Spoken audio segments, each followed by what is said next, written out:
I can't believe this is happening to my beautiful home. Keep watching to find out exactly what's going on.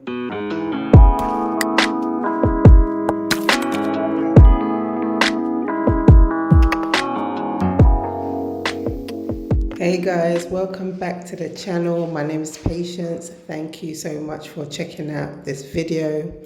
Yes guys, I know it's been a minute since I gave a house update, but here I am with an update for you all. So currently I am in Ghana, and this, what you're seeing on the screen right now, was done just before I came back. So we identified a problem that's been going on in many buildings here in Ghana.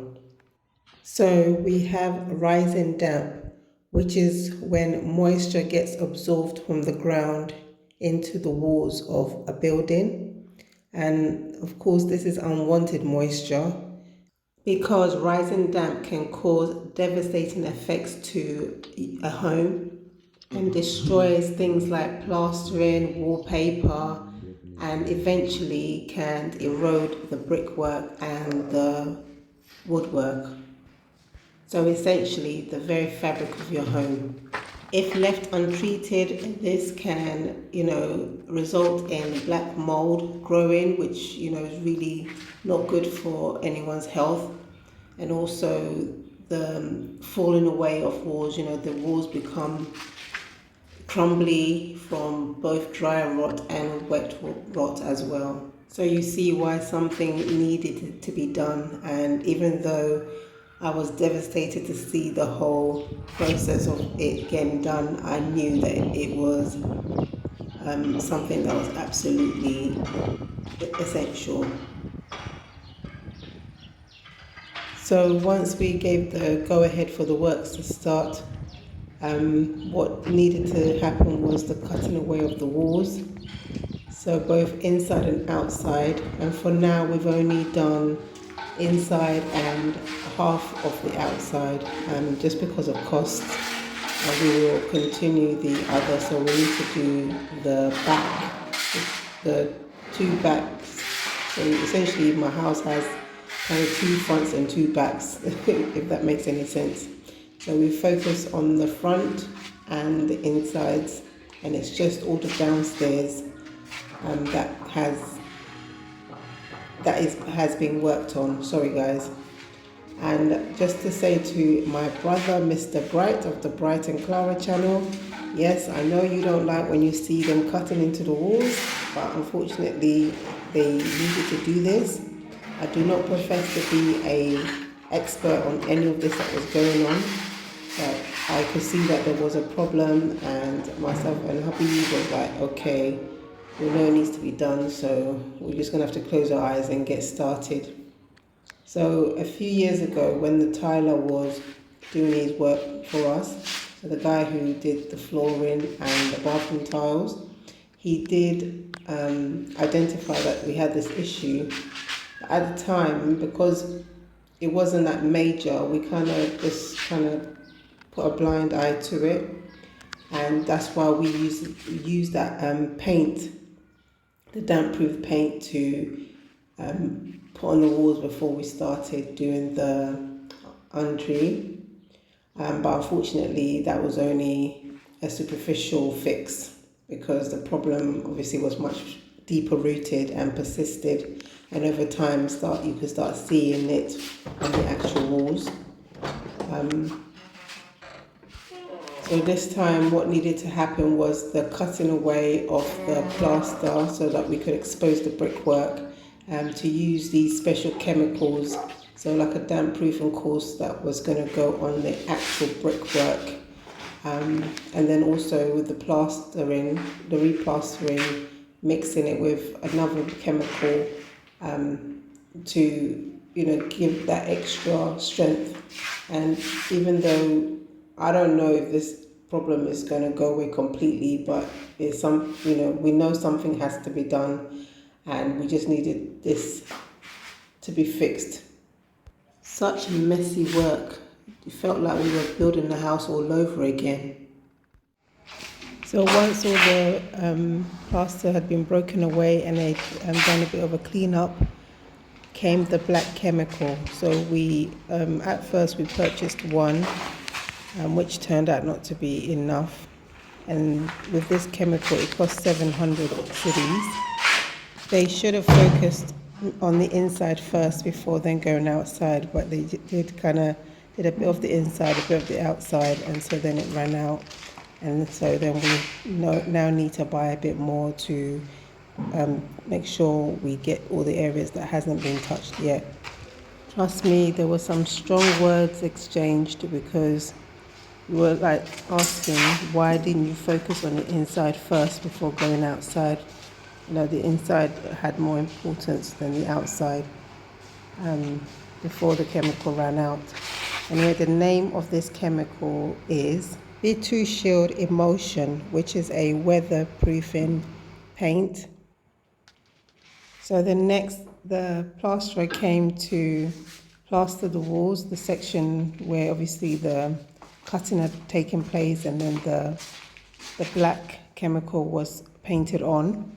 And then, so with the plastering, there was a mixture that was made with the cement, so the regular cement, like super strong one, and then also they added in this concentrated waterproofing cement.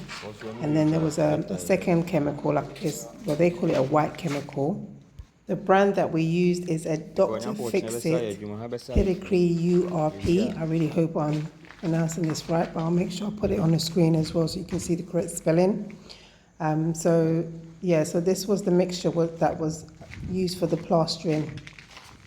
The price of the white chemical was 800 Ghana cedis.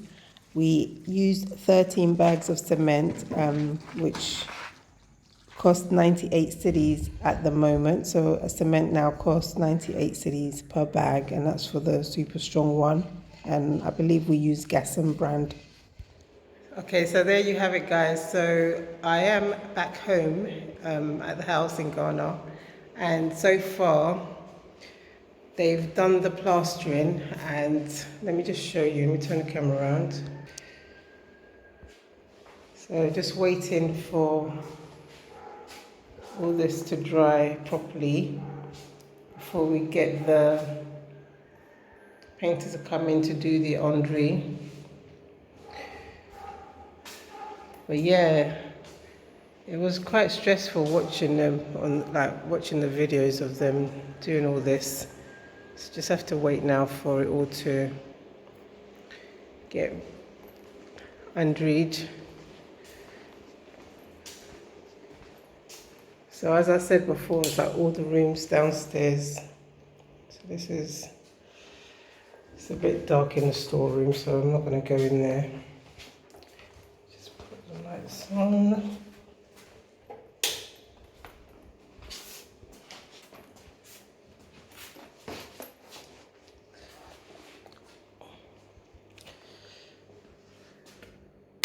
In the kitchen, so it's just this wall.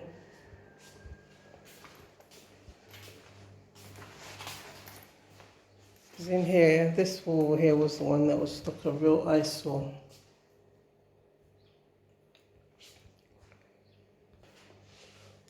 Yeah, so this damp problem in Ghana when building it's like a real, it's a real issue. And I have seen a few videos of people trying to tackle it. And unfortunately, when we started building, the whole plastic sheeting concept was just kind of starting out, and people hadn't bought into it yet. Normally suspicious of anything new. So we never had any of that done. It was only when we started doing the compound that, the whole plastic sheeting concept was used. So now we're just waiting, as I said, to get it all dry and then undry and then repaint. But yeah, building is not easy. Building here in Ghana is not easy, and it's so costly, especially because of the way we've done it over the years, which is a shame. I know, just praying that, these videos when you guys watch, especially for those of you who are about to embark on your own projects, it's like, when you watch these videos, just remember to question everything. If nothing makes sense to you, just question it. If they're doing things in a way that you don't understand, question it. You're going to get on their nerves, because I know when I used to ask, I used to just like, hear the madam, we don't do it like this, and you'll be like thinking, oh, okay. Especially when you're not there and you're trusting people to do it for you. But I know a few people who've had to do exactly what we've done now, just to try and gain some control over this. So yeah, I mean, I'm not an expert on what's done. It's like I just had to leave it to them. I didn't understand. I just know that there was an issue that we need to sort out. And hubby has said that if he needs to do it again in a few years, then he's gonna do that again. But yeah, so thanks guys for watching. Thank you all for staying with me. I know it's been a while since I posted properly, so thanks for all of the people who've recently joined and just discovered my channel. Thank you for all you day ones, and the ones who've been growing along with me on this channel. So please remember to subscribe to help the channel grow and to support your girl. And just remember guys, in all your endeavors, remember to trust God, have patience, and believe for it. And on to the next video guys, have a blessed day. Bye.